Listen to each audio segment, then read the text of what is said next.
الحمد لله رب العالمين والصلاة والسلام على أشرف الأنبياء والمرسلين وعلى آله وصحبه أجمعين. سبحانك لا علم لنا إلا ما علمتنا إنك أنت العليم الحكيم. رب اشرح لي صدري ويسر لي أمري واحلل عقدة من لساني يفقهوا قولي.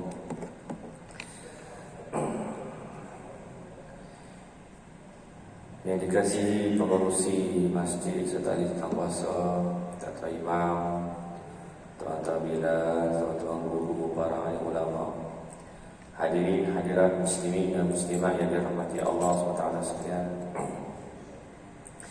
Pertamanya kita bersyukur kepada Allah SWT yang telah memberikan kita keizinan tadi kita dapat menunaikan salat maghrib secara berjamaah, dapat berzikir bersama imam, kemudian kita dapat beriktikaf di dalam masjid ini. Syukur kepada Allah Subhanahu Wa Taala atas segala kurniaan nikmat Allah Subhanahu Wa Taala kepada kita, nikmat iman, nikmat Islam dan segala macam nikmat Allah Subhanahu Wa Taala kepada kita. Selawat dan salam kepada junjungan besar Nabi Muhammad sallallahu alaihi wasallam. Allahumma salli ala sayyidina Muhammad wa ala ali Muhammad.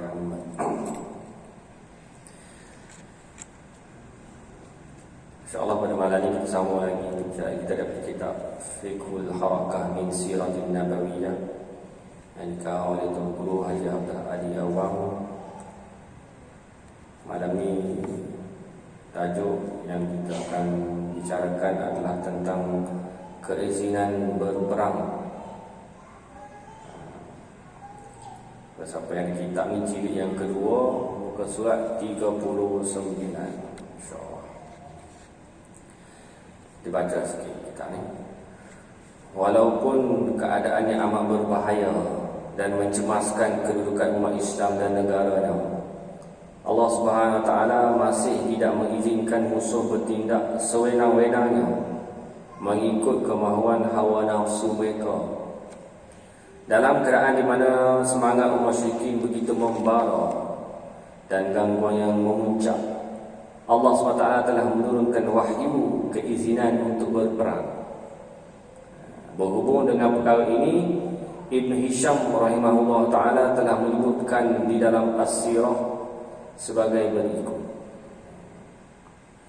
Adalah Rasulullah SAW sebelum berlakunya Bai'atul Aqabah tidak diizinkan berperang dan tidak dihalalkan kepadanya pertumpahan darah.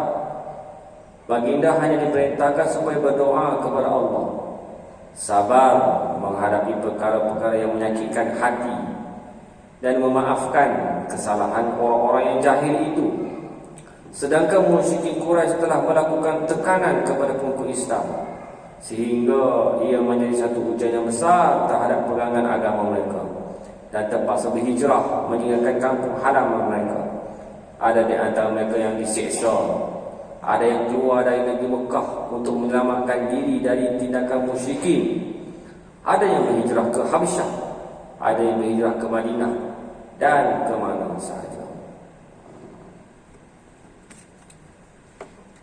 Hadirin muslimin dan muslimat yang dirahmati Allah sekalian,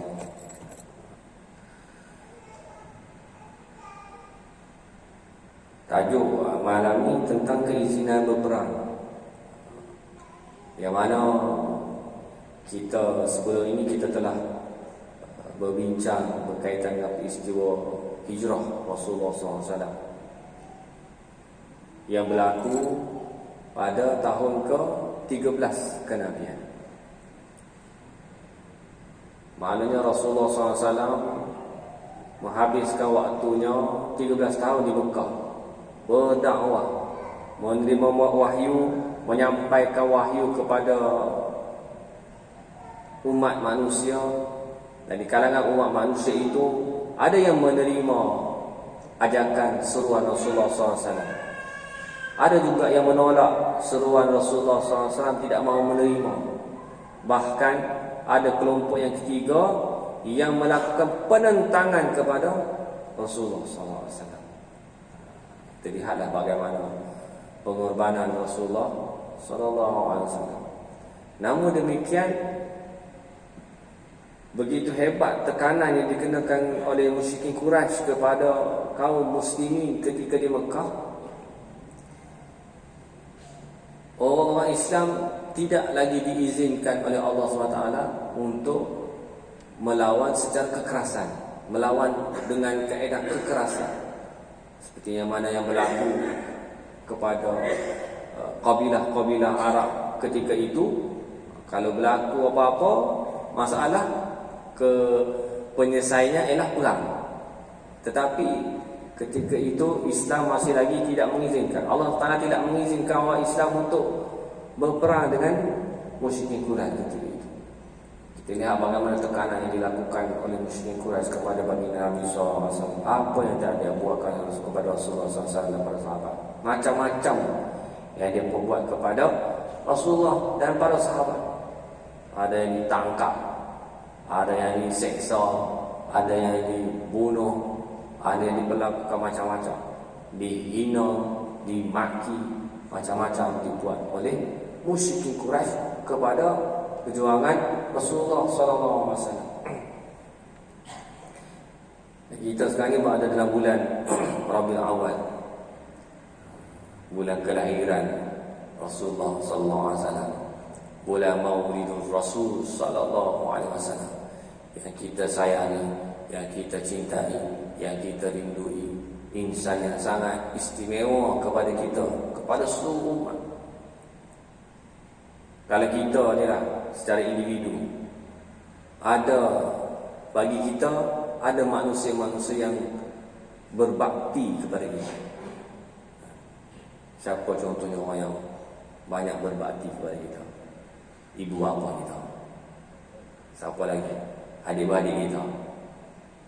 Siapa lagi? Jiran-jiran kita. Jemaah-jemaah yang bersama-sama dengan kita. Kan? Itu antara orang yang banyak berbakti kepada kita. Kedua ibu bapa kita ni banyak menabur bakti kepada kita. Memelihara kita daripada kecil sampailah besar ni. Kan? Daripada kecil diasuh kita, disayang, dikasih kita. Mana besar bakti kedua ibu bapa kepada kita. Tapi ada lagi seorang insan yang kita jangan lupakan. Tidak boleh kita lupakan bakti dia kepada kita, jasa dia kepada kita sangat besar, iaitu Rasulullah SAW sendiri. Baginda lah insan yang paling berbakti kepada kita, paling berjasa kepada kita. Mana kita tak boleh lupakan kebaikan Rasulullah SAW kepada kita, iaitu mengajar kita jalan menuju hidayah Allah, mengajar kita jalan ke syurga Allah Subhanahu wa taala. Kalau tidak dengan Rasulullah SAW ini, manusia ini sudah tentulah akan hidup dalam keadaan gelap gulita.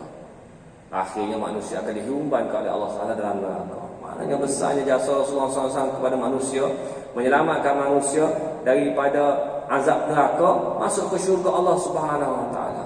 Maka kita perlu berterima kasih kepada Rasulullah SAW. Banyakkan selawat kepada baginda Nabi sallallahu alaihi wasallam. Banyakkan ucapan ingatkan kepada Nabi sallallahu alaihi wasallam. Banyakkan mengikuti sunnah-sunnah Nabi sallallahu alaihi wasallam. Berapa tahun dah kita duduk di atas muka bumi Allah SWT ini. Sejauh mana kita berusaha bersungguh-sungguh untuk mencontohi baginda Nabi sallallahu alaihi wasallam dalam kehidupan kita. Takkanlah kita tak mau cari, tak ada usaha untuk mencari jalan bagaimana kita nak cuba untuk mengikuti jejak langkah Rasulullah SAW. Ikut contoh yang diajar oleh Rasulullah SAW. Jangan kita tertipu dengan permainan syaitan yang suka menangguh-nangguh, suka memberikan idea kepada manusia untuk menangguh ke arah kebaikan. Tangguh macam mana? Nanti dulu. Nak buat kebaikan, nak bertaubat nanti dulu. Nantilah tua. Tua tak tentu tua. Ramai sahaja yang dijemput oleh Allah SWT dalam usia yang muda. Nanti saat. Tinggal dengan nanti saat, begitulah sahaja. Jadi kita berusaha bersungguh-sungguh. khususnya sempena bulan Rabiul Awal, bulan kelahiran Rasulullah SAW ini. Selama ini setiap bulan kita belajar mengaji tentang Rasulullah SAW daripada sirah fiqhul harakah min siratin nabawiyah ini. Kita cuba contohi apa yang dibuat oleh Rasulullah SAW, khususnya dalam perjuangan Rasulullah SAW, dalam dakwah Rasulullah SAW. Rasulullah SAW diutuskan untuk menyampaikan seruan dakwah, dan pekerjaan tersebut tidak terhenti setakat wafatnya Rasulullah SAW. Ianya perlu disambung oleh umat, disambung oleh orang terkemudian, disambung oleh orang yang seterusnya, generasi yang seterusnya akan datang sampai generasi sekarang ni. Kita semua umat Islam perlulah melaksanakan tugas yang dibuat oleh para Rasul, iaitu tabligh, menyampaikan, berdakwah. Dan Rasulullah SAW itu menunjukkan contoh kepada kita betapa istiqamahnya Rasulullah SAW dalam berdakwah. Selama 13 tahun tidak diizinkan oleh Allah Ta'ala untuk melakukan penentangan secara fizikal, secara kekerasan, walaupun mereka diberikan dengan tindakan secara fizikal terhadap mereka, dikenakan dengan seksaan, dikenakan dengan cubaan bunuh, dikenakan dengan tangkapan dan sebagainya, tapi masih lagi tidak diizinkan. Jadi pada malam ni kita tengok bagaimanakah apabila kita lihat dalam lembaran sejarah, lembaran sirah, banyak berlaku peperangan. Jadi inilah antara titik tolak berlakunya peperangan ini, apabila Allah SWT mengizinkan umat Islam untuk mempertahankan dirinya. Bukan berperang tu untuk mencari musuh, tapi berperang untuk mempertahankan diri. Jangan sampai kita ini umat Islam diperpetak-katikkan dengan sewenang-wenangnya oleh musuh. Jangan sampai kita ini dipandang hina oleh musuh-musuh Allah Subhanahu wa taala. Jangan sampai kita ini dihina sedemikian rupa sehingga tak boleh nak buat apa-apa. Dan inilah antara petunjuk daripada Allah Subhanahu wa taala, yang mana apabila berlakunya dituliskan dalam perenggan ini, bila berlakunya Bai'atul Aqabah, kita dah sebut sebelum ni, baginda Nabi SAW tidak diizinkan untuk berperang, dan tidak halal bagi mereka untuk melakukan pertumpahan darah. Apa-apa yang berlaku, hanya bersabar dan berdoa kepada Allah Subhanahu Wa Taala.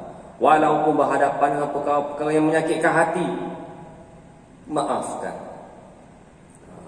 Musyrikin Quraisy berusaha macam-macam cara untuk melakukan, untuk berusaha supaya dakwah Rasulullah SAW ini dihentikan serta-merta. Setelah orang-orang musyrikin Quraisy terus-menerus memperlihatkan kebiadabannya terhadap kemuliaan Allah Subhanahu Wa Taala dan mendustakan nabinya Rasulullah SAW dengan menyiksa, menghalau orang-orang yang mengabdikan diri kepadanya, percaya kepada Nabi SAW dan berpegang teguh kepada Islam, Allah SWT telah mengizinkan Nabi berperang dan bertindak ke atas orang-orang yang zalim dan melampaui itu. Menurut diturunkan ayat yang pertama berhubung dengan keizinan berperang dan menghalalkan darah itu, menurut apa yang sampai kepadaku daripada riwayat Urwah bin Zubair dan lain-lain lagi di kalangan ulama rahimahullah taala, ila firman Allah tabaraka wa taala, a'udzu billahi minasy syaithanir rajim, udhina lil ladzina yuqataluna bi annahum zulimu wa innallaha 'ala nasrihim laqadir, alladzina ukhriju min diyarihim بغير حق إلا أن يقولوا ربنا الله ولولا دفع الله الناس بعضهم ببعض لهدمت صوامع وبيع وصلوات ومساجد يذكر فيها اسم الله كثيرا ولينصرن الله ومن ينصره إن الله لقوي عزيز الذين إن مكناهم في الأرض أقاموا الصلاة وآتوا الزكاة وأمروا بالمعروف ونهوا عن المنكر ولله عاقبة الأمور صدق الله العظيم. Ayat ini adalah dalil kepada keizinan berperang. Diizinkan berperang kepada orang-orang yang diperangi kerana sesungguhnya mereka telah dizalimi, dan sesungguhnya Allah itu maha berkuasa untuk menolong mereka, iaitu orang-orang yang telah diusir dari kampung halaman mereka tanpa alasan yang benar, kecuali kerana mereka berkata, Tuhan kami hanyalah Allah.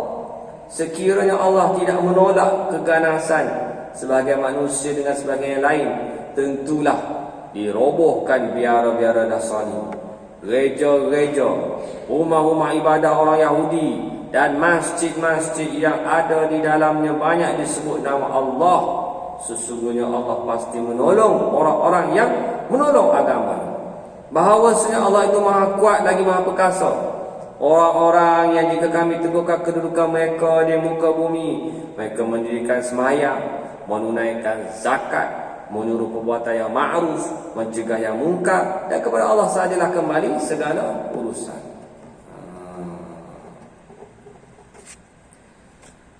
Perkara di atas tidak perlu dijelaskan lagi, kerana bai'ah Al-Aqabah yang kedua telah menyatakan secara jelas pemisahan penggan di antara dua marhalah, iaitu marhalah berdepan dengan hujah dan marhalah dengan menggunakan senjata. Ia merupakan perkara yang telah ditentukan kepada harakat Islamiah, ekoran dari kekuatan akidah yang disertakan dengan kekuatan tindakan jahiliah yang telah sampai ke peringkat di mana umat Islam harus menentukan tindakan secara bijaksana. Yang ini adalah suatu penjelasan kepada ayat tersebut yang mana kita telah membicarakan sebelum ini tentang dua bai'atul Aqabah. Bai'atul Aqabah yang pertama dengan bai'atul Aqabah yang kedua. Bai'atul Aqabah yang pertama ni perkara-perkara yang asas tentang agama, tentang individu, tanggungjawab individu, tanggungjawab begitu begini. Kemudian bai'atul Aqabah yang kedua adalah tentang usaha untuk bersama-sama berjuang dan mempertahankan Rasulullah sallallahu alaihi wasallam. Kalau masih ingatlah tuan-tuan dan puan-puan, cuba cek balik isi kandungan bai'atul Aqabah yang pertama dengan bai'atul Aqabah yang kedua. Sebelum ni kita pernah kongsikan dalam kuliah sebelum ni, kan? Apa dia isi kandungan bai'atul Aqabah yang berlaku sebelum daripada peristiwa hijrah. Jadi bai'atul Aqabah ni merupakan titik tolak penting sebelum berlakunya hijrah Rasulullah SAW. Maka kita kena tahulah dia punya kronologi peristiwa tu, kerana ia saling kait mengait antara satu sama lain. Kalau kita tengok secara spesifik sahaja, secara individu peristiwa-peristiwa tersebut, kita tak nampak dia punya kaitannya. Tapi bila kita tengok secara overall, secara menyeluruh, kita akan nampak kaitannya antara satu sama lain.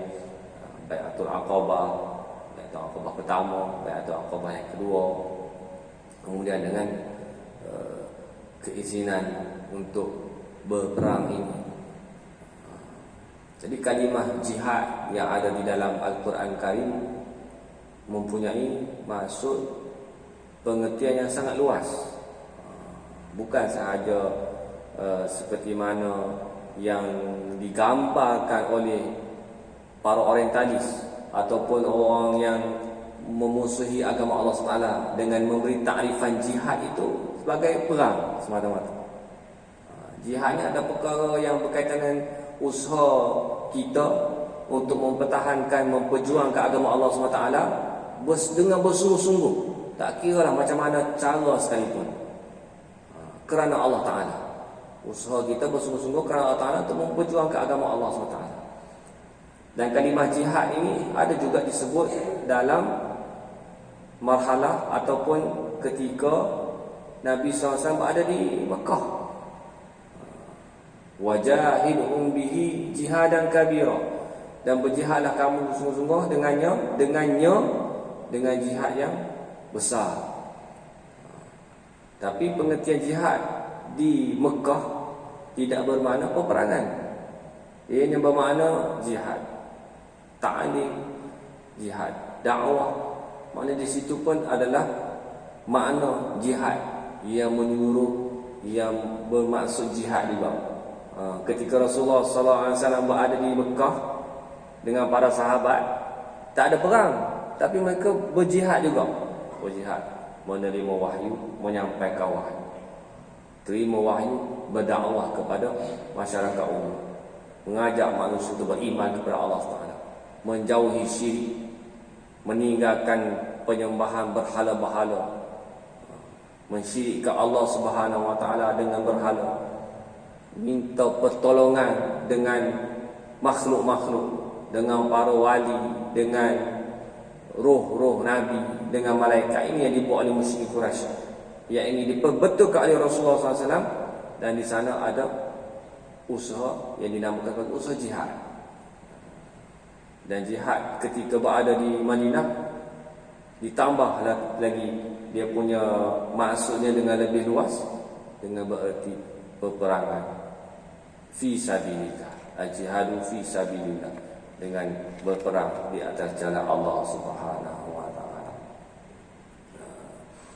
Dan ekoran daripada kekuatan akidah umat Islam, dan apabila berhadapan dengan orang-orang yang sentiasa memusuhi agama Allah SWT, maka kita dituntut untuk berjihad. Dan kita faham bahawa jihad ini bukan hanya sekadar perang sahaja, hatta dengan mata pena, dengan jari yang menari-nari di atas skrin telefon, itu merupakan satu jihad juga. Dan kita mempertahankan agama Allah SWT. Takkan kita nak biarkan orang-orang bukan Islam, hatta ada juga orang Islam yang mempermainkan agama Allah Subhanahu Wa Taala. Baru ni ada orang tu suka hati dia memberi tafsiran sendiri kepada ayat Allah SWT, kan? Suka hati dia ya. Takkan kita nak biarkan orang bukan Islam mempermainkan ayat-ayat Allah SWT, memberi tafsiran mengikut selera sendiri. Yang mana hak dia rasa sesuai dengan dia, pakai ayat Allah Ta'ala, memberikan tafsiran ikut ayat, ikut selera sendiri. Wa ati'ullah wa ati'ur rasul wa ulil amri minkum. Dan minta ketaatan kepada kepimpinan dengan menggunakan ayat Allah Subhanahu Wa Ta'ala. Kepimpinan yang bagaimana yang diberikan erti oleh Allah Subhanahu Wa Ta'ala, seperti dalam ayat itu, yang taat kepada perintah Allah, yang taat kepada Rasul. Itu kepimpinan ulil amri yang dituntut kepada manusia untuk taat kepadanya. Jadi kita ni orang yang faham, orang yang ngaji sedikit sebanyak, perlulah menceburkan diri kita dalam usaha jihad ini mengikut konteks suasana kita sekarang ini. Para fuqaha telah membincangkan hukum jihad ini secara panjang lebar dalam kitab-kitab mereka. Ini adalah wajib sehingga hari kiamat. Seperti juga hukum-hukum lain, di mana dalam keadaan setengah keadaan ia adalah fardu ain. Dalam setengah keadaan jihad ini adalah fardu ain, wajib hukum. Apabila negara ini diceroboh, negara umat Islam diceroboh oleh kuasa asing yang bukan Islam, maka di sana hukumnya wajib untuk kita mempertahankannya dengan jihad. Dan dalam keadaan tertentu ia adalah fardu kifayah. Fardu kifayah berdasarkan sejauh mana kedudukan umat Islam dan bahaya yang menimpa mereka. Tapi jihad ini dikena ada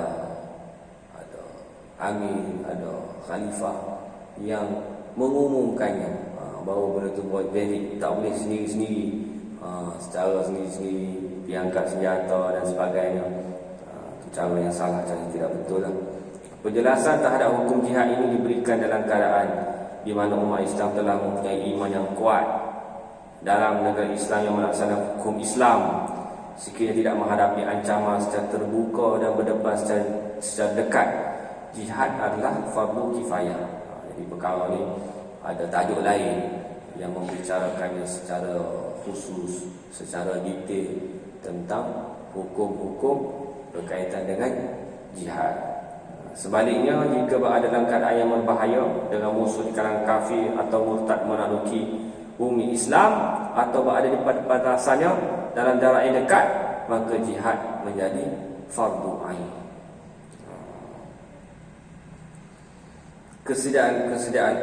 Persediaan untuk jihad. Apakah persediaan untuk jihad yang dibawa oleh penulis kitab ni? 1, 2, 3.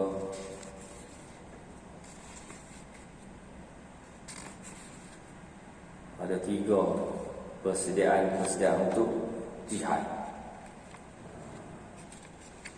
Mana perkara ni bukanlah perkara yang mudah, perkara yang boleh dibuat main-main begitu sahaja, tetapi ianya mempunyai beberapa persediaan. Yang pertama yang dibawa oleh tuan kitab ini adalah kekuatan akidah. Kekuatan akidah itu penting. Iman, kepercayaan kita.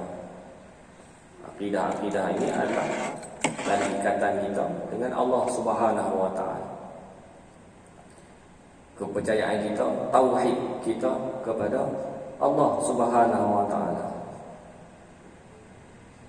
Masakan tidaknya Rasulullah sallallahu alaihi wasallam 13 tahun ketika berada di bumi Mekah. Tema utama ayat-ayat Allah Subhanahu wa taala majoritinya adalah tentang iman, tentang akidah, tentang mentauhidkan Allah SWT, tentang menjauhi perkara-perkara berkaitan dengan syirik. Dijelaskan dengan sejelas-jelasnya sehingga para sahabat ini tidak ragu-ragu lagi. Sebutnya pasal Allah SWT, ada rasa takwa, rasa gerun. Sebut aja tentang syurga, nampak seolah syurga itu ada depan mata. Sebut tentang neraka, terus mengalir air mata mereka kerana yakinnya mereka kepada Allah Subhanahu Wa Taala, yakinnya mereka tentang hari kiamat, tentang pada mahsyar, tentang mizan, tentang alam barzakh, tentang syurga, tentang neraka. Kalau kita belik ayat-ayat Quran, antaranya contohnya ayat-ayat yang juzuk 30, kan banyak cerita tentang perkara-perkara akidah, rukun-rukun iman, tentang malaikat, wan nazi'ati gharqa, wan nasyitati nashta, demi malaikat yang mencabut nyawa dengan lembut, demi malaikat yang mencabut nyawa dengan keras. Cerita tentang alam barzakh. Amma yatasaalun 'anil naba'il 'azim, tentang apa yang kamu saling bertanya-tanya, tentang peristiwa yang besar, peristiwa yang agung, yang ini kiamat. Idza zulzilatil ardu zilzalaha, apabila bumi digoncangkan dengan segoncang-goncangnya. Sahabat-sahabat bila baca ayat-ayat Allah SWT, sangat meresap di dalam jiwa mereka, yakin semua. Ini kekuatan akidah yang perlu ada dalam diri kita, jiwa kita. Kemantapan akidah memainkan peranan yang sangat penting dalam melaksanakan tugas jihad. Sehubungan dengan ini, Allah SWT amat mengetahui sejauh mana keyakinan dan keimanan hamba-Nya. Allah yang Maha Penyayang itu tidaklah meletakkan sesuatu bencana atau ujian terhadap hamba yang berada di luar dari batas kemampuan hasil daripada ilmu dan amal dalam menyatakan Islam, beramal dengan perintah Allah, dan meninggalkan larangannya serta berjihad di jalannya. Jadi jihad dalam konteks ini adalah jihad peperangan. Peperangan ni apa gadaiannya? Nyawa. Orang yang nak menggadaikan nyawa ni sudah tentulah mempunyai keyakinan yang sangat kuat. Kerana apa? Kerana nyawa ni satu lah. Habis tu habis lah. Kalaulah Allah SWT turunkan perintah berjihad ini tak kala di awal perkembangan Islam, ketika itu keimanan sahabat, bukan keimanan sahabat lah, keimanan orang zaman masa tu mungkin tidak begitu kukuh lagi waktu. Masih awal lagi. Tapi 13 tahun ni kira dah polis mantap betul lah. Mantap tak mantapnya iman para sahabat, Allah SWT suruh hijrah, dia berhijrah. Tidak ada soal. Maknanya berhijrah tu kira lulus ujian. Lulus ujian kerana sanggup untuk meninggalkan rumah sendiri, sanggup untuk meninggalkan kampung halaman, sanggup untuk meninggalkan perniagaan, sanggup untuk meninggalkan ladang-ladang kurma, sanggup untuk meninggalkan segala bisnes-bisnes, segala apa yang ada kerana Allah Ta'ala. Jadi bila melepasi ujian tersebut, jelaslah bahawa mereka ini sudah bersedia untuk menerima perintah yang lebih berat lagi, iaitu perintah untuk menggadaikan nyawanya kerana Allah Subhanahu Wa Taala melalui perintah jihad ini. Ketahanan para sahabat menghadapi ujian di peringkat Makkiyah telah melahirkan satu generasi yang bersedia menerima apa sahaja perintah untuk dilaksanakan, sedia berkorban di jalan Allah Ta'ala, sama ada menang atau syahid, dan bersedia untuk mengisi kemenangan tersebut dengan perintah Allah Subhanahu Wa Ta'ala. Segala-galanya dilakukan demi kerana ciptakan mati mulia untuk menemui Allah Subhanahu Wa Ta'ala, dan mengatakan apa yang telah dikata, bukan sekadar cakap yang kosong sahaja. Ini tanda orang yang beriman. Orang yang beriman ini dalam hatinya merasa rindu kepada Allah Subhanahu Wa Taala. Hatinya merasa rindu kepada Rasulullah sallallahu alaihi wasallam. Dan gerbang laluan yang membolehkan seseorang itu untuk menuju kepada Allah Subhanahu Wa Taala, untuk bertemu dengan Allah Taala, ialah gerbang kematian. Tak mati, macam mana nak jumpa dengan Allah Ta'ala di akhirat? Maka mereka merindukan, sanggup melakukan apa sahaja. Dan di sana ada ganjaran-ganjaran yang besar kepada orang yang mati syahid di jalan Allah Subhanahu Wa Ta'ala. Orang yang mati syahid diberikan macam-macam ganjaran. Antaranya orang yang mati syahid ini, rohnya akan diletakkan dalam burung hijau yang akan berlega di dalam syurga Allah Subhanahu Wa Taala. Mati tanpa hisap, tidak akan dihisap, tidak akan melalui proses hisap macam orang lain. Sebab itulah para sahabat ni bersungguh-sungguh, sanggup melakukan apa sahaja lainnya serah kepada Allah SWT. Kalau ditakdirkan mati syahid, maka mereka sangat bersyukur. Sehingga ada yang mati syahid, diceritakan dalam hadis Nabi SAW, di akhirat nanti minta lagi nak hidup di dunia supaya boleh mati lagi syahid. Begitu nikmatnya. Kita pun tak tahu apakah nikmat yang tersembunyi yang ditawarkan oleh Allah SWT kepada manusia-manusia macam ini, yang istimewa, yang dipilih oleh Allah Subhanahu Wa Taala. Di samping keimanan yang teguh yang berakar umum di hati mereka, ayat-ayat Al-Quran, hadis-hadis Nabi SAW juga banyak menceritakan tentang kelebihan jihad dan mati syahid, sehingga mereka begitu gembira apabila diajak, ditawarkan untuk berjihad. Mereka yang tidak sepatutnya menjalankan tugas yang berat ini, seperti kanak-kanak, orang-orang yang uzur, sakit dan tua, serta kaum wanita, juga menyatakan keinginan untuk menyertai pasukan jihad. Mereka begitu gembira kalau dapat menyertai pasukan jihad. Dan mati syahid adalah sesuatu yang diidami. Seandainya ada di kalangan ahli keluarga yang mati syahid, mereka begitu gembira kerana dapat memberi syafaat pada hari kiamat kelak. Ada satu cerita seorang wanita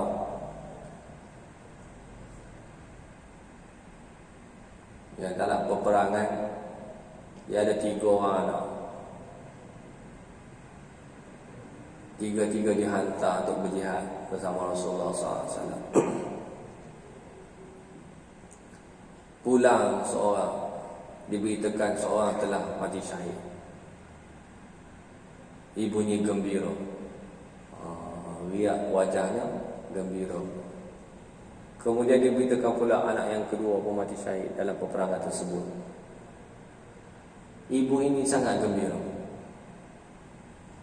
Kemudian datang berita anaknya yang ketiga mati syahid oleh Allah Ta'ala. Tak kala mendengar anaknya yang ketiga itu mati syahid, dia pun menangis teresa-esa. Ditanya sebab apa? Sebabnya aku dah tak ada anak dah nak bagi. Habislah 3 orang anak aku yang mati syahid di jalan Allah Subhanahu Wa Ta'ala.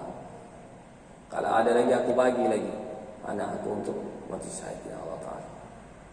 Di sana banyak ganjaran-ganjaran yang Allah SWT kurniakan, tawarkan kepada orang yang mati syahid fi sabilillah. Rasulullah SAW memerintahkan supaya mereka berjihad untuk niat yang ikhlas, menetapi akidah.